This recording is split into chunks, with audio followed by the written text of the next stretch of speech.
The road we're on is paved in Garth. Come along on the journey as we explore Garthology. Think of it more as a conversation. I like that. So if this is truly a conversation, then I say let the conversation begin.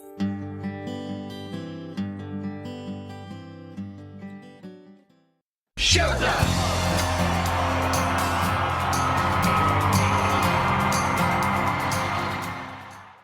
Hey everyone, it's Deb. And I'm Pete. And I'm Jess. Well, today is a very special day because it's Garth Brooks' 63rd birthday. Yeah, happy birthday, big man. Happy birthday! Happy birthday. From The Thunder Rolls to Friends in Low Places, Garth has given us the soundtrack to our lives, filling every stage, stadium, and honky-tonk with stories that move the soul. So today, we're raising a glass and tipping our hats to the man who redefined country music and showed us that chasing dreams is always worth it. To celebrate Garth's 63rd birthday, we are going to list 63 reasons why we love and appreciate Garth Brooks. That makes 21 reasons for each of us. Just so you know, we haven't compared notes, so I have no idea what Pete and Jess are going to say, and they have no idea what my reasons are. I just wonder how much overlap we're going to have. In preparing for this episode, we knew that we would have so much to say about Garth that we would have to break this special birthday episode up into 2 episodes. So for today, you'll hear part 1. But be sure and tune in to our next new episode to hear part 2 of why we love and admire Garth Brooks. So let's get started on this celebration of Garth Brooks. Here's my first reason. His genuine connection with fans. As I discussed in our last episode, he treats his fans like family, always engaging with them and making them feel special. What about you, Pete? He, to me, is the greatest songwriter and storyteller. We talk about it all the time. So that's one of my most favorite things. How a great song that he's written, or a song that has been written for him that he's picked up, how he can take that with the tone of his voice and the way that he sings it and tell such a great story. I love that. How about you, Jess? For my number 1, it kind of picked something similar to Deb. It's not exactly the same, but I put his authenticity, his realness. I love how real he is with his fans specifically, but with everybody, just interactions. I love how authentic he is. Oh, I have another one coming up that's like that. All right, my number 2, his incredible live performances. His concerts are always high energy and legendary, with a mix of rock star intensity and heartfelt country storytelling. My number 2 is a little bit of a play off of that. What a fantastic entertainer. How he can cover every genre that we've ever heard him sing, and he sounds like he's meant to sing that genre. And whether it's in the studio, on live TV, or at a live show in person, any kind of cover or anything that he does, he's balls to the wall nonstop for the entire time that you have him on stage. There's nobody like it. That is so true. I went a different direction, and on my second pick, I went with Garth's generosity with his money. I know he said at different times, I think there was a quote of something like he had more money than his grandchildren would ever be able to spend or something like that. But regardless, we all know of people in the public eye who have as much or more money, even not necessarily, celebrities, but people who own large corporations or whatever, and they sit on it. And he could very easily do the same, and he does not. He spreads it around. He has teammates for kids. He, shows up at different events, and I really admire that in him, that he always kind of puts his money where his mouth is, and anything he would be willing to back and show up for, he often backs with his money as well. Yes, I will come to that as well. There's going to be overlap for sure. All right, my number 3, his loyalty to his band and crew. Many of his band members have been with him for decades, showing his commitment to the people around him. I love that about him, and I so admire it. Yeah. Yeah. He is a great father. I mean, if we think about it, he turned his career off to go home to raise his babies at the peak of what his career was at that time. I mean, he was doing things that we hadn't seen done by anybody else. He shut it all down to go to be a dad. And that's one of my favorite things about him. Agreed. So admirable. My third pick was that he can build. Habitat for Humanity, yes, that's a charitable thing, and I admire his ability to go out and not necessarily his ability, I guess, but his willingness to donate and things like that. But the ability to build something, I always admire in anybody because I am not mechanically inclined at all. So the fact that he can get out there and really swing a hammer and do those things is an admirable quality to me. Yes, that's a good one. My number 4 is his generational appeal because his music is enjoyed by multiple generations. And I've seen that at every concerts I've ever gone to. You get longtime fans, you get younger listeners that have just discovered him or their parents introduced him, his music to them. And I love that Natalie and I can listen to the same music. That is not something you find all the time. Yeah, I love that. Yep. He's a great husband and a wonderful family man. I mean, there was times where he had a sister on the road with him. He's told the story how it was a blended family, but he never once ever said a stepbrother or a stepsister. He's always included his brothers and sisters as his real ones, I guess you could say. And, a lot of the times in blended families like that, you don't have that kind of relationship. And I think that's very, very huge. He didn't let his success overpower, what everybody else in the family did. He brought everybody along with him. And I think that's great. Yes, that's a very good one. I actually didn't think of that, but I come from a blended family and you're very right. And I do love that about him too, even though it didn't occur to me and end up on my list. I, for number 4, said he's very generous with himself and his time. So not only with his money, but I feel like he is very good about putting himself out there for the things that he believes in and showing up for the people that he believes in and that are important to him. And even with his fans, just very generous with his time. Like, when he signed autographs for 24 hours or whatever, like people just don't do that like he does. So I admire that about him and love that about him. Yes, that's a good one. I didn't get that one. Ooh, well done. Now, my number 5 is one that some people out there may not agree with, but I admire Garth for Chris Gaines. Because even though it was controversial, the whole Chris Gaines experiment showed Garth's willingness to stretch himself creatively. And I really admire him for putting himself out there because that's a big deal. And especially someone in the country music genre, they don't usually go outside of that because they're not the most forgiving of, fans. The fans want them to be country all the time. Yeah. And so I really admire him for taking that chance. Yeah, it's a good one there. I love the fact that he loves baseball. I mean, it is America's pastime. And for him to have played and how much he loves the sports and how athletic he is overall, right? Quarterback, high school, football, all that stuff. I love the fact that, he's a man's man and he's athletic.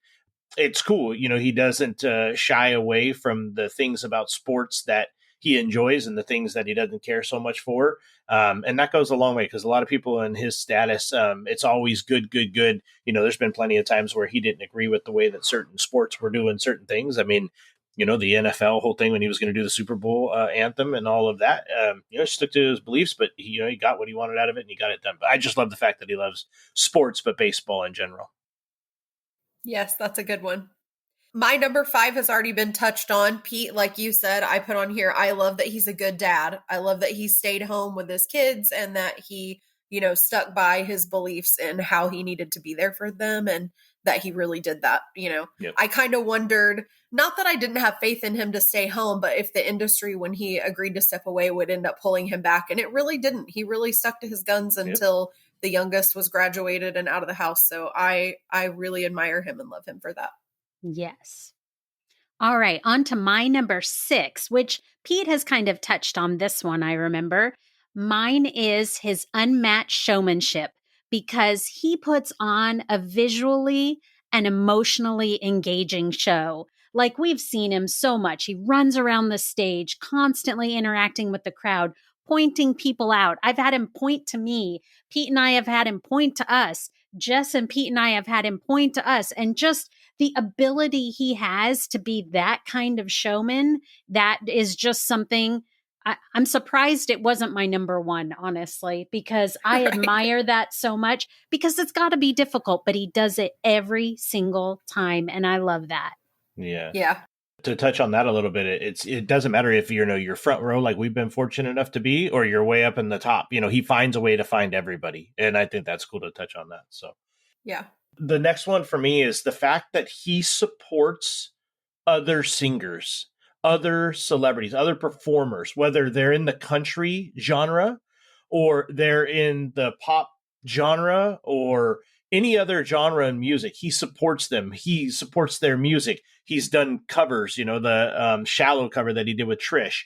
He seems like he's just there to bring everybody up. I mean, the man has went out and stopped accepting awards so that the younger generation, these new singers that are coming up, they have the opportunity to win these awards and better their career and get them better signing deals or whatever it may be. He just supports everybody that he comes in contact with and or around him. And again, he just brings everybody up with him. And I think that you don't see it a lot in a lot of people. It's great. Yes, that is a good one.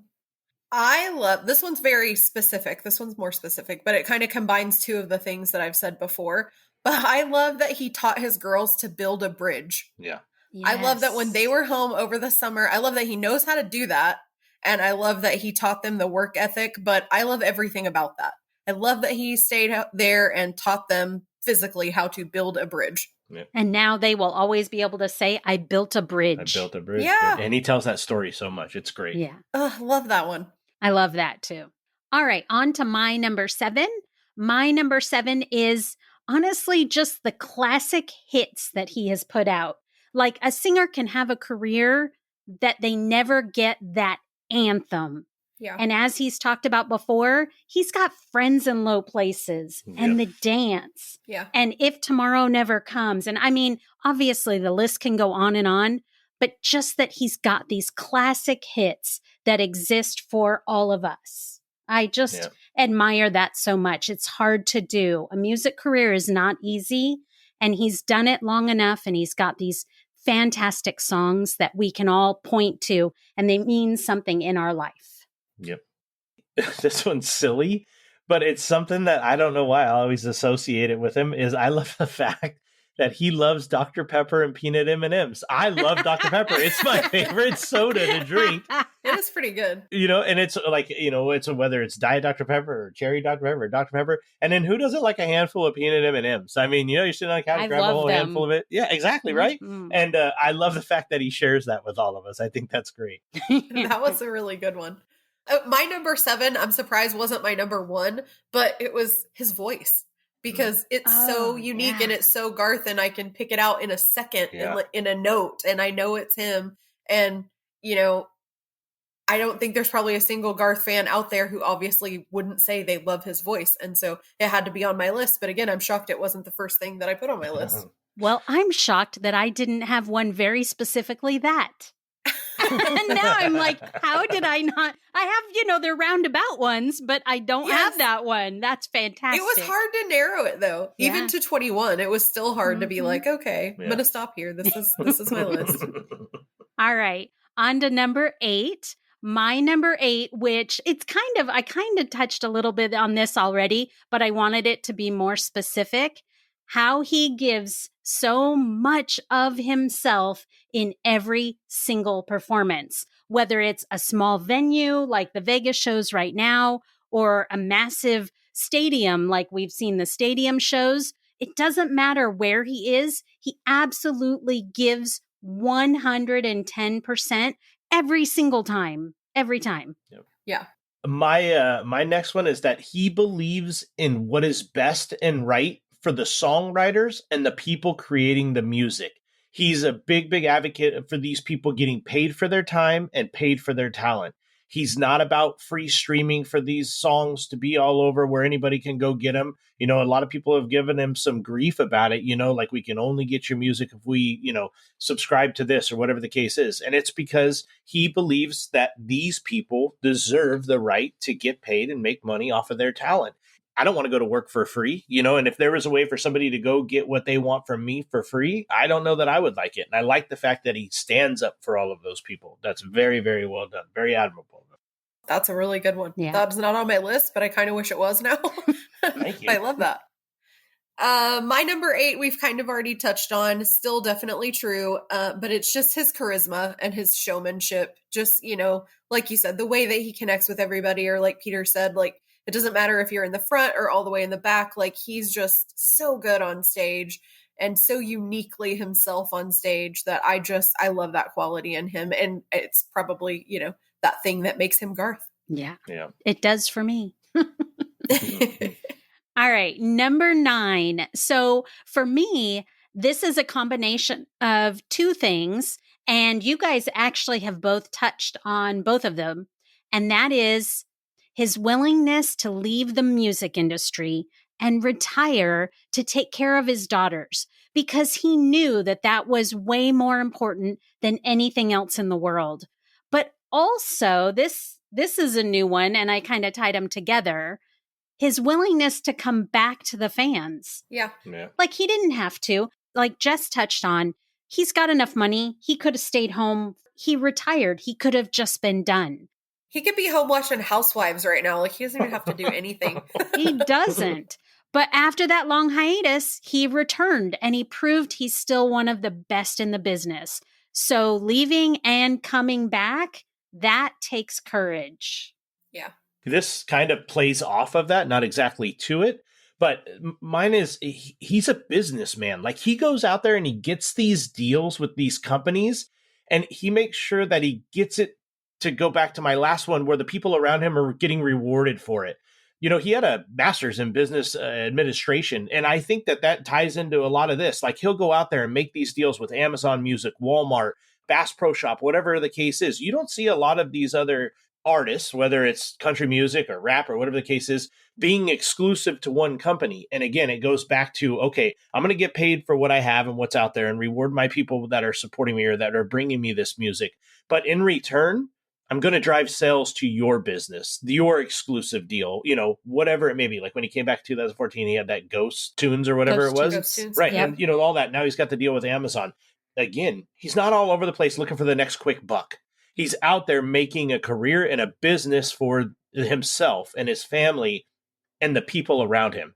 And I think that that just goes back to show you that he's a genuine character of who he says that he is. If he's going to do well, the people that are there to help him, they're going to do well as well. Hashtag Sam, like all these people, everybody seems to have something else going on other than just being a part of his day to day. And they're all getting, I don't want to say richer, but they're getting richer in love and money and experience. And I think that that's great. And he's a big part of it.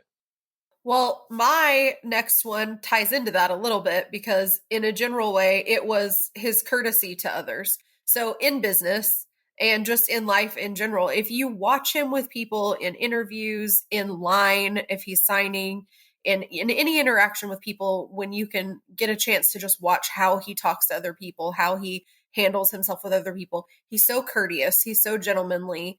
And even when nobody is watching, I think, in the rare instance that I got lucky enough to be able to meet him, it was a place where there was not anybody else around. And I got to see that when there was nobody there to see how he treats you or how he talks to you, he is still that Garth. He still acts the same way. He's still very courteous and very conscientious of how the people around him feel and making them comfortable. And that's such an awesome quality in anybody, but especially somebody who really kind of doesn't have to act that way. He could kind of be a jerk if he wanted. He could be any way he wanted, and he just doesn't. And that's such an awesome thing. Yeah, very, very good. I love that about him for sure. Yeah. Okay, my number 10. So I know Jess touched on this already, so I'll just make it brief, but his charitable work. He has given back through countless charities, including Teammates for Kids, which is the charity he started, as well as disaster relief. I mean, we went to the fire concerts out here in LA years ago, and Habitat for Humanity, like Jess mentioned, huge. He is big with that. And so I truly admire him for that. His charitable stuff is amazing. My next one is the man is self-built, meaning that, yes, his mom was in the music industry and she had a deal, but he came from Oklahoma. He went to Nashville. He did what he had to do to get the work in. He worked his tail off, met the right people, went home, regrouped, came back again, got in touch with the right people, and made it happen in Nashville. And in doing that, it's given us from him what we have today. But there would be none of that if the man didn't put the boots on, tighten them up every day, and go and pound the pavement. Like he's self-built. Like he did it the right way. There was no handouts for him. He found the way and he made it happen. Yeah, so awesome. My next one kind of goes back to something that we've touched on in different ways. It has to do with his stage presence, but specifically it was his physicality on stage. And especially in those early days when he was like swinging around on ropes and like throwing water bottles. And, I never got to see that show, but I've definitely gone back and seen the videos multiple times. And he's still very physical on stage. But I love that about his stage show. And some people, especially early on, again, like Deb said, putting yourself out there and being different, because that was not country. That was not what people were used to in country music. But I think a lot of people connected with that and loved it and loved that energy. And I certainly love that energy for those stage shows. So all about that physicality. Yeah. Yes. You're not going to see Eminem out there swinging around on a ladder or something. Right. It's not going to happen. No. All right. That's it for part 1 of our special Garth Brooks 63rd birthday episode. Be sure and tune in for part 2. From breaking records to breaking hearts with his lyrics, Garth has shown us time and time again that music is more than just a melody. It's a way to connect, to heal, and to dream. Pete, do you have any special wishes to Garth besides what we've already shared? Happy birthday, big guy. I do. I appreciate you and your music and what you've done for me. And I hope that from 63 to 163, these are the best years yet for you, buddy. Jess, what about you? Just the happiest of birthdays, Garth. I hope this one is even better than the 62 that have come before it. Happy birthday, and here's to many more years of songs that make us laugh, cry, and sing at the top of our lungs. Have you checked out our website at garthology.com yet? If not, stop by today and check out all of our past episodes. And remember to subscribe to our podcast on your podcast platform of choice. If you listen on Apple Podcasts, be sure and hit that 5-star button if you like what you hear, and write up a quick review to encourage others to listen. Then share us with everyone you know. That way you can help your friends in low places become Garthologists too. And speaking of friends in low places, if you guys are on social media, so are we. We are on Facebook at www.facebook.com/GarthologyCast. We are on Instagram, Twitter, TikTok, and Threads at GarthologyCast there. So if you can, or you have any questions for us or show ideas, please stop in, send us a direct message, and we will get back to you as soon as we can. And we appreciate the support. New episodes of Garthology are available on the 7th, 17th, and 27th of each month. Please join us for our next episode. Until then, thanks for joining us for another episode of Garthology. And I'm Deb. I'm Pete. And I'm Jess. And we'll see you guys next time. Bye. Bye, everyone. Bye, everyone. And remember, love will always win. Finish it! Finish it!